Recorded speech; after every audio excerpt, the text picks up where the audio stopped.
Mohon maaf, kita akan lihat dulu pernyataan terbaru dari Hasto Kristianto, Sekjen PDI Perjuangan. TPS dan proses perhitungan terus dilakukan dan mencermati terhadap berbagai hasil dari quick count yang telah dilakukan, maka sikap dari DPP PDI Perjuangan adalah yang pertama, kami mengapresiasi terlebih dahulu kepada seluruh rakyat Indonesia yang telah dengan penuh antusias untuk datang ke TPS dan pemilu bisa berjalan dengan lancar meskipun awan gelap demokrasi itu tetap terjadi dan mengganggu seluruh legitimasi dari proses demokrasi di Indonesia.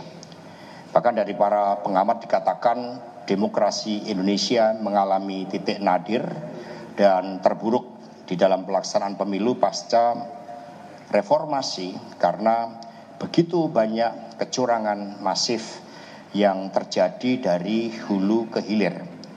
Kemudian yang kedua, tentu saja kita harus mengikuti seluruh tahapan penghitungan sesuai dengan ketentuan undang-undang bahwa yang dipakai adalah berdasarkan proses rekapitulasi yang bersifat berjenjang dari TPS ke atas.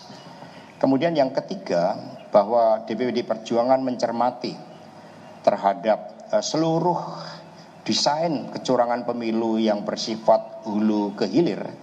Suara rakyat adalah suara kebenaran.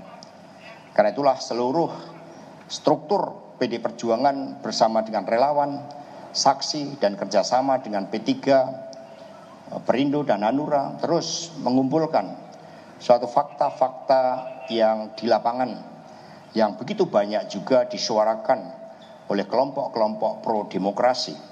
Karena baru kali ini pasca reformasi pemilu diwarnai dengan suatu gerakan civil society diikuti oleh gerakan dari perguruan tinggi para guru besar secara luar biasa. Artinya memang ada suatu persoalan yang sangat fundamental yang berkaitan dengan legitimasi pemilu, baik dari proses maupun dari hasil dari pemilu itu sendiri.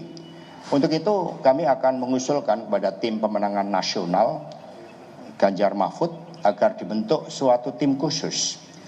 Tidak hanya terdiri tim hukum, kelompok-kelompok ahli hukum, kemudian para pakar berkaitan dengan demografi, kemudian juga investigasi forensik untuk melihat dari seluruh proses-proses yang ada.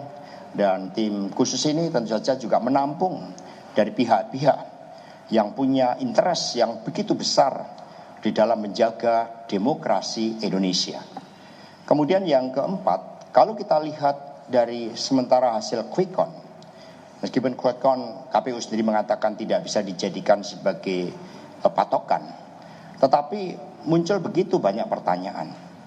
Yang pertama adalah ketika pemilu dilaksanakan di dalam demokrasi, di mana anomali itu terjadi, kemudian juga apa yang menjadi harapan rakyat, baik ada yang di dalam negeri dan luar negeri, itu ternyata menunjukkan suatu hasil yang jauh berbeda.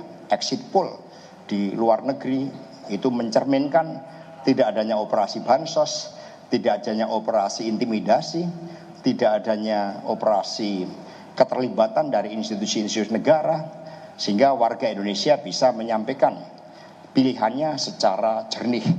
Tetapi berbeda dengan dalam negeri yang memang dari aspek hulu ke hilir terjadi berbagai persoalan yang sangat serius.